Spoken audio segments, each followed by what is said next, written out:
Tonight at 6, the details on a fashion show happening tonight on campus where you can go to see the models in action. And Norfolk Southern took a major hit financially following the East Palestine train derailment. Their losses and what the CEO says. And a plane crash in Dayton left the pilot injured. All these stories and more as TV2 News starts right now.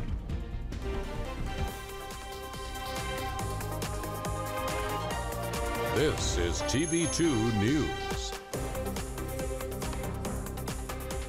Good Wednesday evening, Portage County. Thank you so much for joining us. I'm Chris Abreu. And I'm Kelsey Drennen. We begin tonight's show with an event happening on campus for Kent State students. That's right, Kelsey. Kent State's annual fashion show will be taking place tonight at 7 p.m. in the Student Center Ballroom and will be held on the 28th and 29th as well. It is the 40th anniversary of the event from the School of Fashion Design and Merchandising. For this year's show, the school partnered with Joanne Fabrics and the PEGS Foundation, whose mission is to improve the lives of those with mental illness.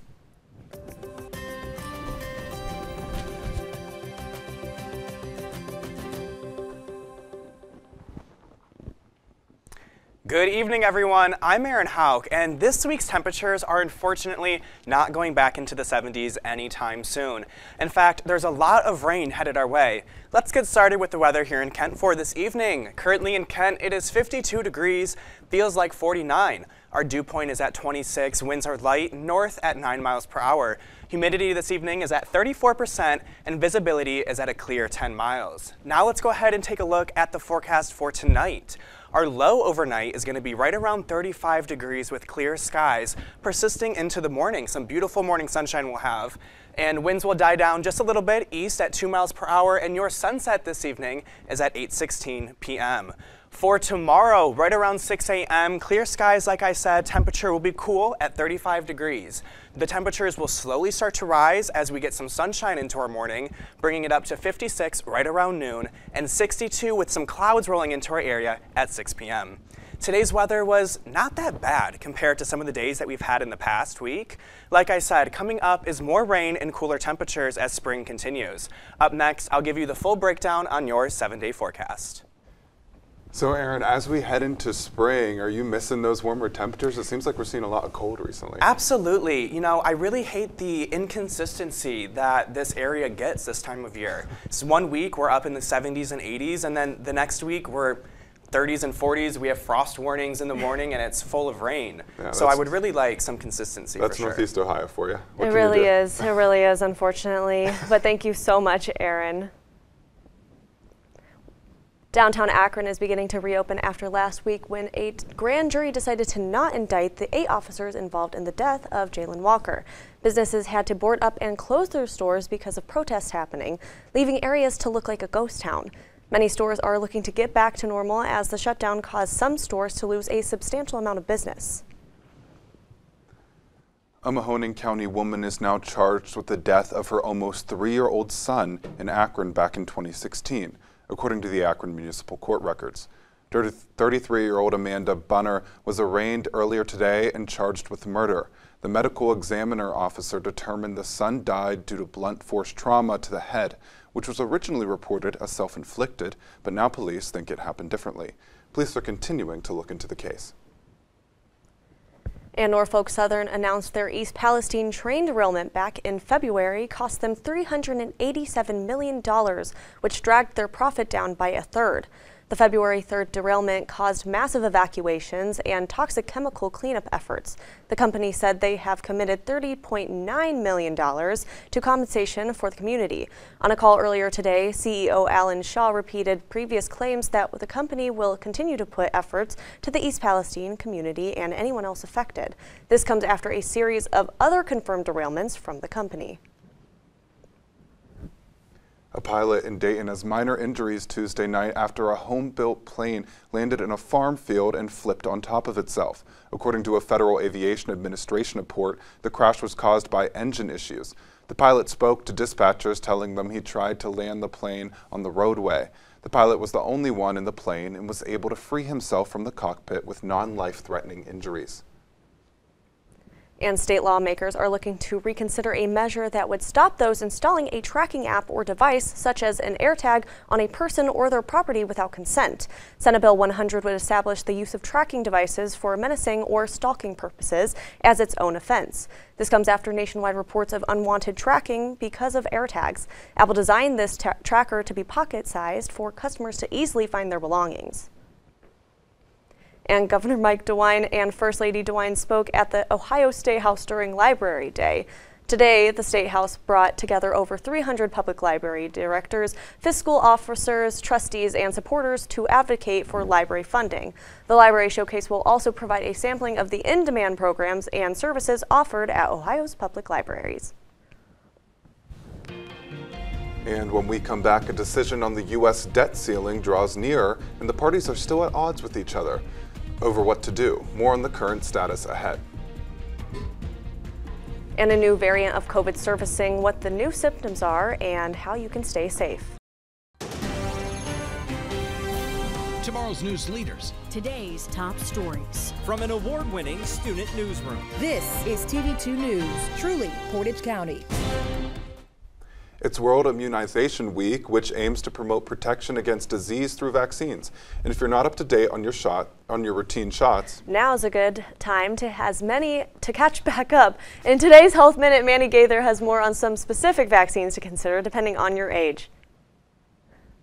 Spring has sprung, and health experts say this season can serve as a reminder to protect yourself from potentially dangerous illnesses. This is often the time we start scheduling our physical exams for the summer and for the fall. So it's a good time to remember that there may be some vaccines that you need just routinely. Dr. Neha Diaz from Cleveland Clinic says people over 50 should consider getting the shingles vaccine along with a tetanus booster, which should be given every 10 years. Not only does it prevent against tetanus, it also prevents against diphtheria and pertussis as well. And pertussis is on the rise.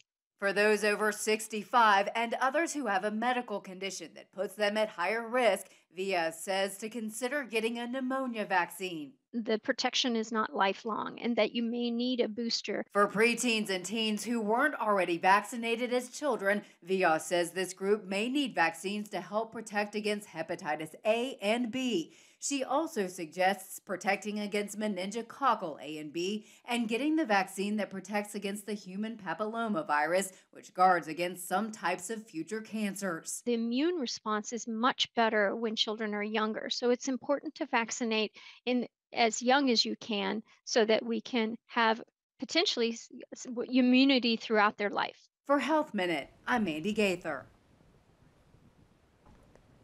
The World Health Organization says there is a new COVID variant that could cause a new symptom. The variant named Arcturus was identified in India earlier this year and has spread to 29 other countries. While this variant has some similar symptoms such as coughing, sneezing, and a sore throat, a new symptom that doctors are seeing is conjunctivitis, or what we know as pink eye. Doctors say while this isn't particularly new for COVID, they are starting to see more of it. They say the best way to stay safe is by getting your boosters and vaccines. The U.S. Department of Agriculture is considering changes to limit the amount of Salmonella bacteria in some chicken products. The Centers for Disease Control says about 1.3 million people in the U.S. get sick from Salmonella every year. Nearly a quarter of infections are attributed to eating poultry.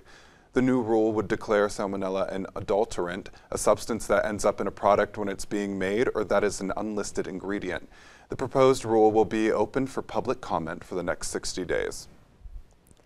And FDA regulators approved a first-of-a-kind drug for a rare form of Lou Gehrig's disease on Tuesday. However, they are requiring further research to confirm it truly helps patients. This is the first drug for an inherited form of ALS, a deadly disease that destroys nerve cells needed for basic functions like walking, talking, or swallowing. The FDA is requiring Biogen to continue its research with the drug in a trial of people who carry the genetic mutation but do not yet have ALS symptoms. The agreement and the plea resolve charges for bank fraud and for violations of U.S. sanctions against North Korea. Under this agreement, British American Tobacco will pay more than $629 million in penalties. This is the single largest North Korean sanctions penalty in the history of the Department of Justice. The Department of Justice fined British American Tobacco $630 million for selling products to North Korea against U.S. sanctions. This comes as the Treasury Department reached a $508 million settlement in a civil suit against the same company.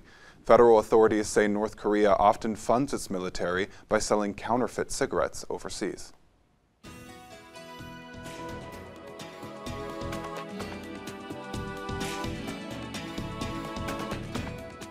Welcome back. Let's get started with some temperatures here in Northeast Ohio.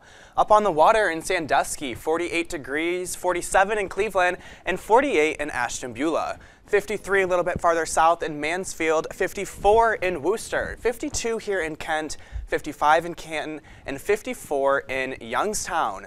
As for the rest of our state, 55 in Lima, 60 in Dayton, 63 in Cincinnati, 59 in Columbus, 54 in Akron, 57 in Steubenville, and 64 in Athens. Now let's go ahead and take a look at your 7-day forecast. For tomorrow, temperatures will climb just to around 65 degrees, mostly sunny skies like I had mentioned earlier, with a low of 51. Friday, rain showers will start to roll into our area, bringing us a high of 59 with a low of 49. And for your weekend, some morning showers coming into our way Saturday, bringing us a high of 61 and a low of 44. For Sunday, those showers are going to keep persisting with a high of 59 and a low of 38. And moving into the beginning of next week, Monday, Tuesday, and Wednesday, all will continue to have some rain in our area with a high of 46 on Monday, 47 on Tuesday, and 53 on Wednesday.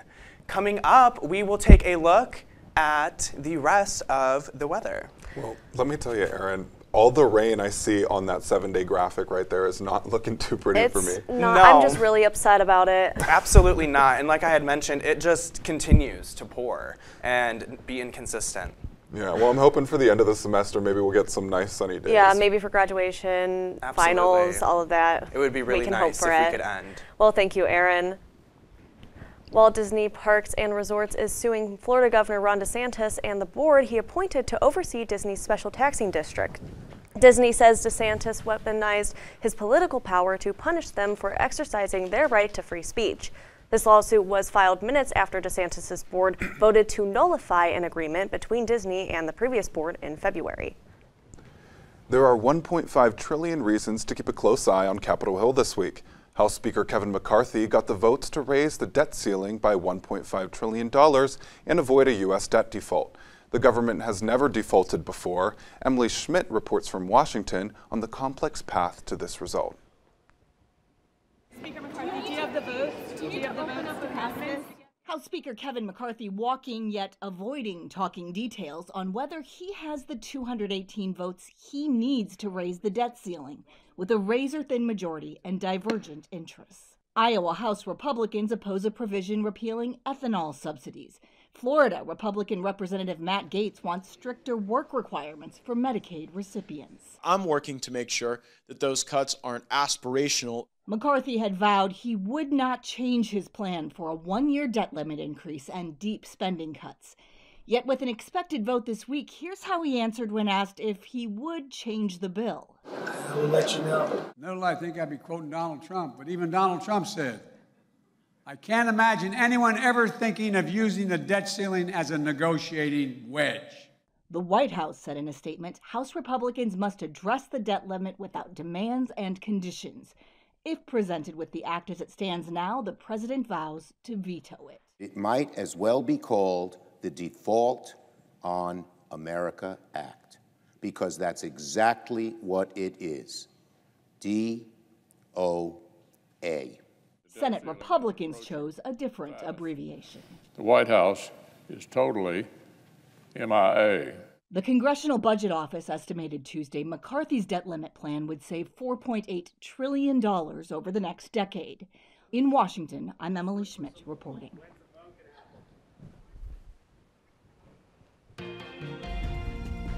Hot chicken, what combo you pickin'? How the NFL is helping out a certain fast food restaurant. Let's knock this week out of the park, huh? How about Kent State sports wrapping up their season this weekend? And now, your TV2 Sports Report.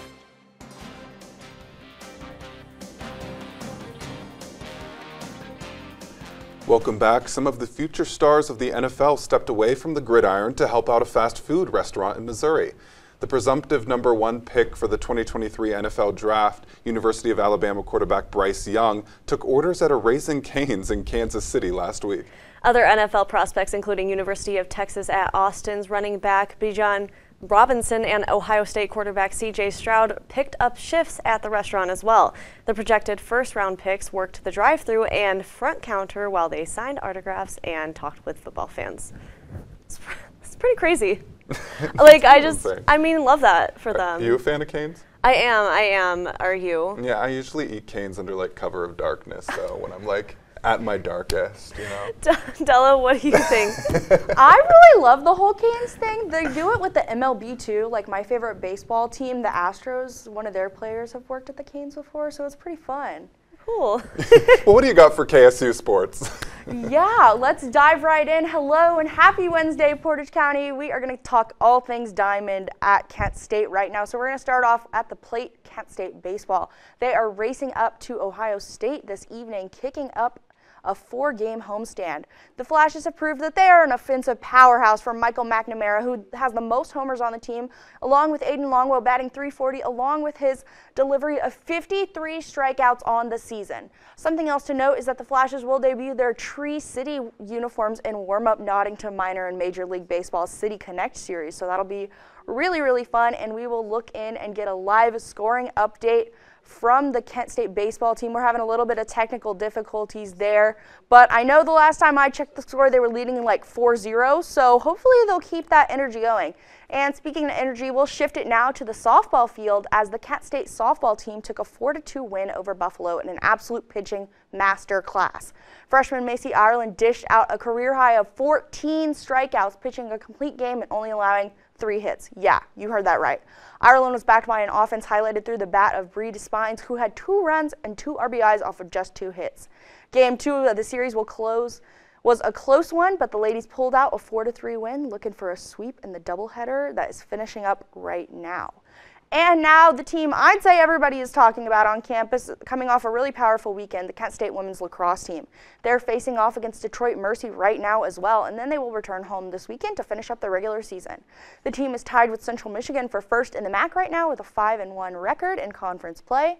My player to watch tonight is senior Kinsey Scarr, who broke the Kent State record with 8 goals in 1 game. I know, crazy. Be sure to follow at TV2 KSU Sports on socials for updates on that game and all the things that are happening great in Kent State sports right now. And that's all we've got for Kent State today, but I will catch you on the Diamond. I'm Della Fowler, your Portage County. So Chris and Kelsey, are you guys going to try and catch any games this weekend to wrap up the semester? I gotta say, I'm actually a very big fan of lacrosse, so I might try and catch this game. Yeah, I feel like I've missed a lot of sporting events or in that side of campus since I've been in college, and as I'm graduating soon, maybe it's on my bucket list to do that a little more. Yeah, y'all are both graduating, so I mean, better late than never. Exactly. Yeah, exactly. Well, thank you very much, Della. Another DC live-action movie will be hitting the theaters soon. What you can expect from the movie, which revolves around a certain speedster. Today in entertainment news, the latest on a huge summer movie and 2 legendary bands. Here's David Daniel with the Hollywood Minute. Do you know what this symbol stands for? It means hope, right? I will help you fight Zod. You want to get nuts? Let's get nuts. The latest trailer for The Flash sees the speedy superhero getting help from Supergirl and at least one Batman. Worlds collide when The Flash zips into theaters June 16th. Sphere is completely unprecedented. You won't see speaker stacks hanging from the ceiling because the entire building is a speaker and a video screen inside and out. U2 released this promo video for the band's new Vegas residency at the Venetian, U2 UV Achtung Baby Live at Sphere. The verified fan pre-sale begins Thursday with a general sale of any remaining tickets Friday. U2's first live shows in 4 years begin in late September.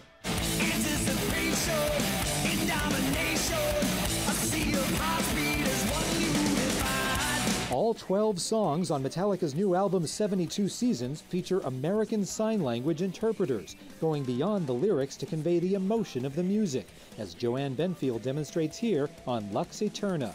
Metallica says it's the first rock band to release an entire album in ASL. In Hollywood, I'm David Daniel. Okay, I gotta ask, are you more of a Marvel or a DC? I have to admit, I am more of a Marvel geek. I am too. Yeah, I've seen all of the movies multiple times. I haven't watched the latest ones. I need to watch them. I've watched most of them.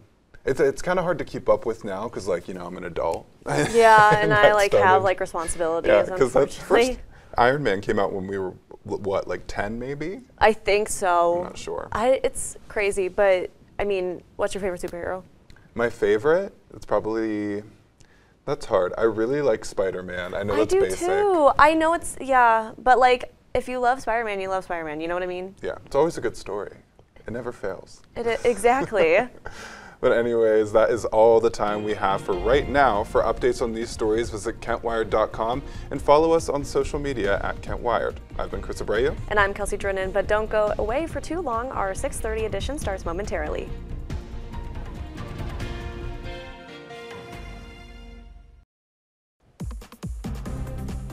The details on a fashion show happening tonight on campus where you can go to see these models in action.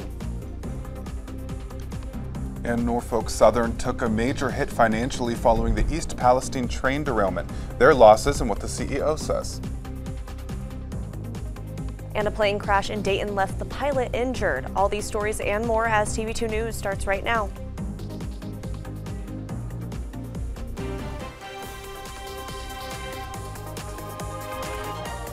This is TV2 News.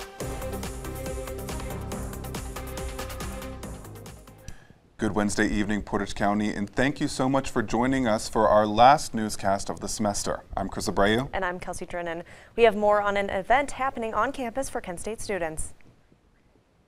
That's right, Kelsey. Multiple organizations in partnership with Kent State University Fashion Design and Merchandising have come together to put on the annual show. TV2's Jacob Brooks is live from the event with more. Hi, Jacob.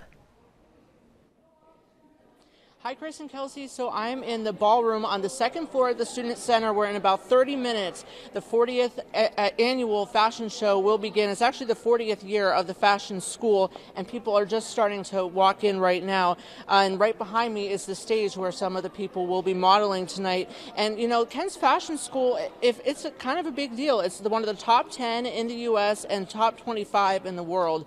Now, for this year's fashion show, the work is all produced by Kent State Fashion students. There are a total of 113 looks and 30 designers that are going to be featured over the next few days. So the opening night of the fashion show, that's tonight. That starts at 7. It's open to the public. There's an award show on Friday and then a big fancy VIP show on Saturday where they'll also be handing out awards. So if you want more information about the fashion show, you can go to kent.edu/fashion, and Avery Savage is right behind me. She's got much more on the fashion show on TV2 News on Friday. Live in the Student Center, I'm Jacob Brooks, TV2 News.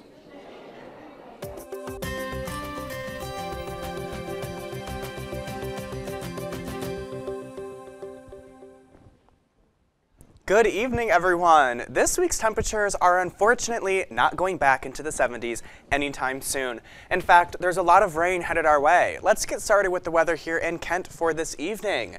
Currently in Kent, it is 52 degrees, feels like 49. Our dew point this evening is at 26, winds light north at 9 miles per hour. Humidity tonight is at 34% and visibility is at a clear 10 miles. For tonight, temperatures are going to drop down to right around 35 degrees. The winds will lighten up a little bit and shift to the east at 2 miles per hour. Clear skies overnight, and your sunset this evening is at 8:16 p.m. For tomorrow, right around 6 a.m., temperatures are still going to be cool, right around 35 degrees with clear skies. Bumping up the temperatures to 56 right around noon with mostly sunny, still having some clouds roll into our area. By 6 p.m., we'll have a pretty much entire cloud cover in our sky. Temperatures will rise up to 62 and be cloudy.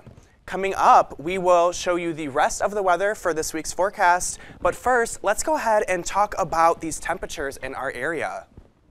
Yeah, I gotta say, I was not expecting all of these crazy temperatures to be happening. Yeah, I mean, at least it looks like it's warming up compared to the past couple of days. Yeah. I agree. And you know what they say, April showers bring May flowers, so I guess that's what we're experiencing right now. Always got to look on the bright side. Yeah, I hope so, because we're graduating in a couple weeks. So. Yeah, it would be nice to have some sun, you know. Thank you very much, Aaron. Downtown Akron is beginning to reopen after last week when a grand jury decided to not indict the 8 officers involved in the death of Jaylen Walker. Businesses had to board up and close their stores because of protests happening, leaving areas to look like a ghost town. Many stores are looking to get back to normal as the shutdown caused some stores to lose a substantial amount of business. And a Mahoning County woman is now charged with the death of her almost 3-year-old son in Akron back in 2016, according to the Akron Municipal Court records. 33-year-old Amanda Bunner was arraigned earlier today and charged with murder. The medical examiner's officer determined the son died due to blunt force trauma to the head, which was originally reported as self-inflicted, but now police think it happened differently. Police are continuing to look into the case. Norfolk Southern announced their East Palestine train derailment back in February cost them $387 million, which dragged their profit down by a third. The February 3rd derailment caused massive evacuations and toxic chemical cleanup efforts. The company said they have committed $30.9 million to compensation for the community. On a call earlier today, CEO Alan Shaw repeated previous claims that the company will continue to put efforts to the East Palestine community and anyone else affected. This comes after a series of other confirmed derailments from Norfolk Southern. And a pilot in Dayton has minor injuries Tuesday night after a home-built plane landed in a farm field and flipped on top of itself. According to a Federal Aviation Administration report, the crash was caused by engine issues. The pilot spoke to dispatchers, telling them he tried to land the plane on the roadway. The pilot was the only one in the plane and was able to free himself from the cockpit with non-life-threatening injuries. State lawmakers are looking to reconsider a measure that would stop those installing a tracking app or device such as an AirTag on a person or their property without consent. Senate Bill 100 would establish the use of tracking devices for menacing or stalking purposes as its own offense. This comes after nationwide reports of unwanted tracking because of AirTags. Apple designed this tracker to be pocket-sized for customers to easily find their belongings. Governor Mike DeWine and First Lady DeWine spoke at the Ohio State House during Library Day. Today, the State House brought together over 300 public library directors, fiscal officers, trustees, and supporters to advocate for library funding. The Library Showcase will also provide a sampling of the in-demand programs and services offered at Ohio's public libraries. Following President Biden's re-election announcement, we have another 2024 presidential candidate announcing their campaign. And a lawmaker is under fire in Montana after a certain comment she made on a ban proposal. How Republican lawmakers reacted. Tomorrow's news leaders. Today's top stories. From an award-winning student newsroom. This is TV2 News, truly Portage County. Welcome back. Former Arkansas Governor Asa Hutchinson has formally launched his 2024 presidential campaign. The Republican made his formal announcement Wednesday from downtown Bentonville. In his speech, Hutchinson touched on the economy, crime, and border security. He also highlighted his personal story of growing up on a farm in a small town. Hutchinson said he wants to distinguish himself from others in the GOP field during his campaign. And E. Jean Carroll took the stand today in her civil lawsuit against former President Donald Trump. The former writer of Elle magazine accused Trump of raping her in the mid-1990s. Carroll has answered questions on a photo taken back in 2019 and her views on politics, where she described Trump as a, quote, terrible president. Donald Trump has denied the allegations made by Carroll and is calling her a liar. I think when you stand up and defend a community who has seen so many attacks on them, bills targeting LGBTQ, books, abilities to exist safely in schools, taking away our health care and writing us out of code. When you stand up and defend a community, you feel a sense of pride in doing what is right and calling out real harm in plain, clear language. Montana Republican leaders will vote today on censoring or expelling lawmaker Zoe Zephyr. Zephyr is a transgender state representative who told her colleagues that if they voted for a bill to ban gender-affirming care for transgender children, they would, quote, have blood on their hands, end quote. Montana Republicans want the lawmaker to apologize for her remarks made last week on the ban proposal. This bill prohibits the sale, import, distribution, or manufacture of any military-style assault weapon in the state of Washington starting today. Washington became the 10th state in the country to ban the sale of assault weapons. Democratic Governor Jay Inslee signed the bill into law yesterday. As the bill was signed, guns rights advocates immediately challenged the ban's legality. The ban is on more than 50 gun models, all of which are considered assault weapons. The state attorney Bob Ferguson says they are prepared to defend the bill.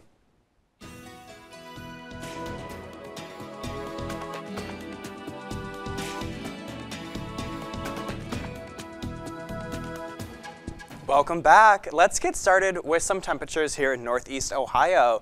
Up on the water in Sandusky, 48 degrees, 47 in Cleveland, and 48 in Ashtabula. As for Mansfield, 53, 54 in Worcester, 52 here in Kent, 55 in Canton, and 54 in Youngstown.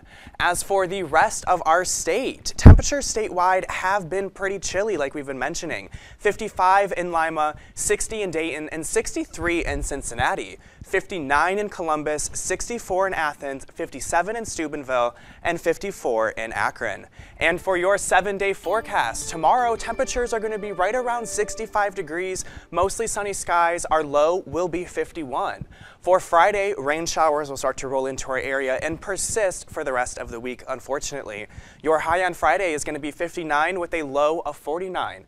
And for your weekend, 61 on Saturday and 44 for your low. And Sunday's high is 59 with a low of 38. Going into the beginning of next week, rain will be persisting throughout a majority of the week. Temperatures will stay right around the high 40s, low 50s, and continue on until the weekend for next week.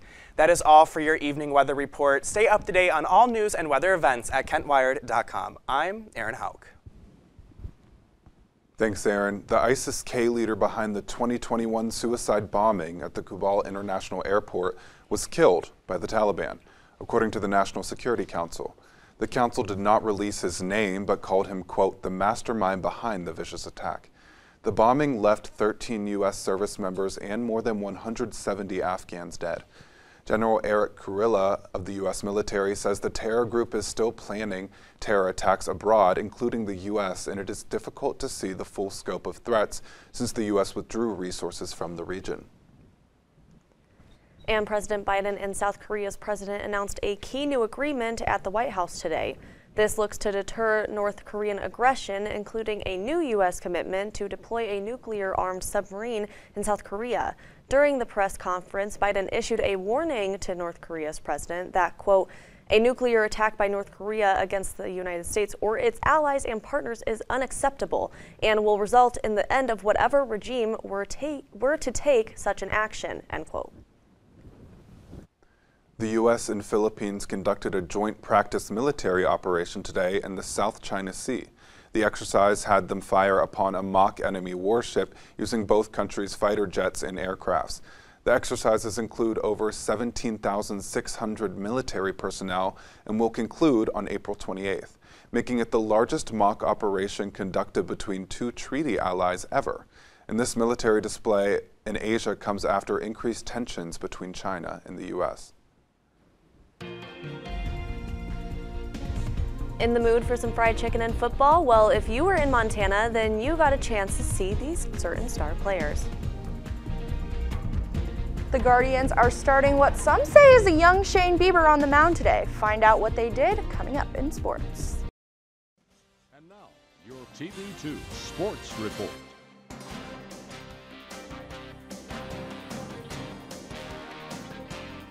Welcome back. Some of the future stars of the NFL stepped away from the gridiron to help out a fast food restaurant in Missouri.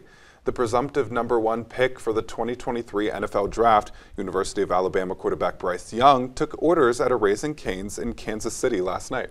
That's right. Other NFL prospects, including University of Texas at Austin's running back Bijan Robinson and Ohio State quarterback C.J. Stroud, picked up shifts at the restaurant as well. The projected first-round picks worked the drive-thru and front counter while they signed autographs and talked with football fans. I gotta say, that's pretty nice. Like, I mean, just like helping out, doing all that stuff. It would be interesting to just pull up to the drive-thru and you see. And like see a football player. Yeah. No kidding. I'd have no idea what to get for them to sign. I'd be like, here, sign this piece of trash in my car. Well, like a receipt. Yeah. Moving into some other sports news, Della, what do you have for us? I hope you all missed me because I'm back. And if you don't know, my name's Della Fowler and I talk sports here at TV2, and we're going to take it around some professional sports right now. We're going to go first to the Guardians and the Rockies. The Guards are going to host the Rockies here. We've got Battenfield on the mound. He's going to be against Blackman first off, and he's going to crush this one right into right field. And the guys from the West are going to take out an early lead. Charlie Blackman up to bat again against Battenfield, and it's deja vu. He hits it in the same spot, but luckily for the Guards, it's a little lower, so that'll easily score a run and put the Rockies up 2-0, but it's better than a homer. And we were going to go now to still second inning, Chris Bryant. He's going to come up to bat, and he is going to knock this one right into left field between the infields. And Guards, where's the offense? Because it's all Rockies right now. Sixth inning now, new pitcher, but the Rockies are reigning terror, and Britton Doyle dials this one into left field, bouncing next to Stephen Kwan. That's going to score another one, and it's going to be 5-0 at the top of the sixth. Guardians finally are going to show up to this game. Welcome to the game, guys. We missed you. Bottom of the sixth, is it too late? A sac fly by Rosario. He's going to send Stephen Kwan home, but sadly for the Land, that will be all they have left in the tank. And Josh Bell is going to finish this one up, grounding it out to the infield and the shortstop, and that's going to do it. Rockies are going to stay on their mountaintop with a 5-1 win. And the Guardians finished up their game today with Tanner Beebe on the mound, handing out 8 strikeouts and 5 2/3 innings, only allowing 1 run. And this was not only his Major League debut, but it was also his first Major League win. The Guardians took a 4-1 win at Progressive Field today, and we're going to shift it now to playoff hockey. And we will take it to the luck of the diamond, to the rink. We've got Carolina facing elimination. Yo, Pierre, you want to come out here in New York? We Millie Rock, because Pierre Enval just got his first career playoff goal, and the Isles are going to take a 1-0 lead. The puck is going to hit Sebastian Aho in the face. He's okay, though, don't worry. Pierre is going to play a little baseball with the stick himself and knock it in.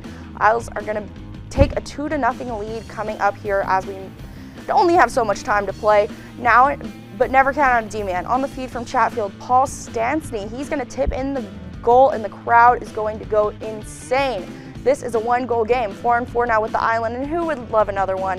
Who else but the kid that won the Calder? Matt Barzal take a bow straight to the toy department, and on a return from Energy, he gives the Islanders a huge goal. Carolina's still in it though, past the back of the net, and Sebastian Aho, he's going to chip it in, and it's a 1-goal game yet again. But Ilya Sorokin is going to hold on, and I suppose it's time to say, hey Alexa, can you play Staying Alive by the Bee Gees? Because the pesky Isles are not dead yet. They're going to take the win there.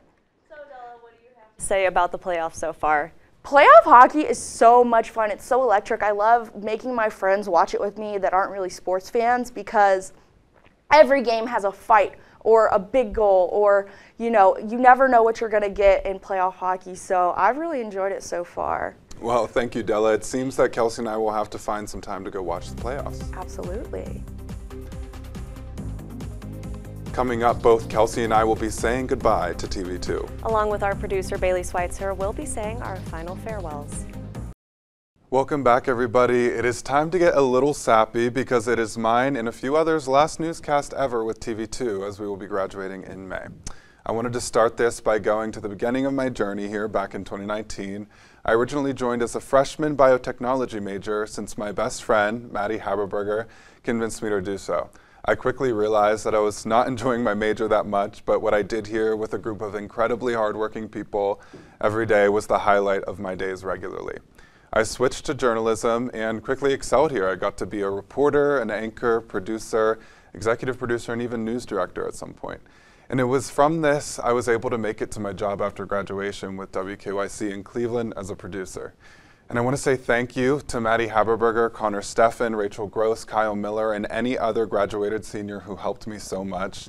Thank you to Kelsey, Drennen, right here beside me, for becoming one of my best friends through these past 4 years. Thank you to Joshua, Baylee, Nuried Hurtado, Alex Manthe, Kennedy Gotham for always sticking by me. And thank you to my wonderful producer who's also beside me right now this semester, Baylee Sweitzer, for always putting on an incredible show. Thank you, Sue Zake and Gretchen Houck, for guiding me through these 4 years. And thanks to this entire organization for giving me such a wonderful home away from Pittsburgh right here in Northeast Ohio. All right, I guess it's my turn now. Let's hope that I don't cry. So I started TV2 when I first came to Kent State. I started out in audio, not exactly sure what I wanted to do. I eventually made my way up to being the executive producer for my final semester here at Kent State. I want to say thank you to Gretchen Houck and Susan Zake for shaping me into the journalist I am today. Thank you to Nuried Hurtado and Joshua Baylee for being some of the best people to work with. Thank you to Baylee Sweitzer, our amazing producer on Wednesdays. And I want to thank Chris Abreu, Connor Steffen, and Shane Troiano for being some of the first people who talked to me and helping me learn everything I know today. And an extra special thank you to Chris for sticking by my side this last semester as anchors. I want to thank not only my friends in TV2, but my friends outside of the newsroom. Oh God, but most importantly, I want to thank my mom and dad for always believing in me and telling me that I can do whatever I set my mind to. I know that wherever I go, TV2 will be something that I will always love and will always be something that shaped me into who I am today. So I guess the last thing I can say is thank you for everything, TV2. Hi guys, I'm the producer of the Wednesday newscast at TV2. I've been a part of TV2 since my second semester of freshman year. Previously, I was a human resources major, and joining TV2 made me realize that I want to work in the newsroom for the rest of my life. Before coming here, I never expected that I would have so much passion for working in a newsroom. I've been a reporter, anchor, and producer here, and I've loved every second of it. I spent countless nights in the newsroom working hard to create something that I'm proud of, and with the help of TV2, I was able to do that. Almost everything I learned about journalism and the industry came from working in TV2. To me, my classes were places for me to practice what I had already learned in the newsroom.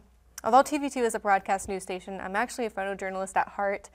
I've never once taken a sole broadcast class in my life at Kent State, so TV2 really built me from the ground up. I've learned everything right here. So I want to thank everyone in TV2 for being so kind to me, for guiding me and believing in my ability to excel here.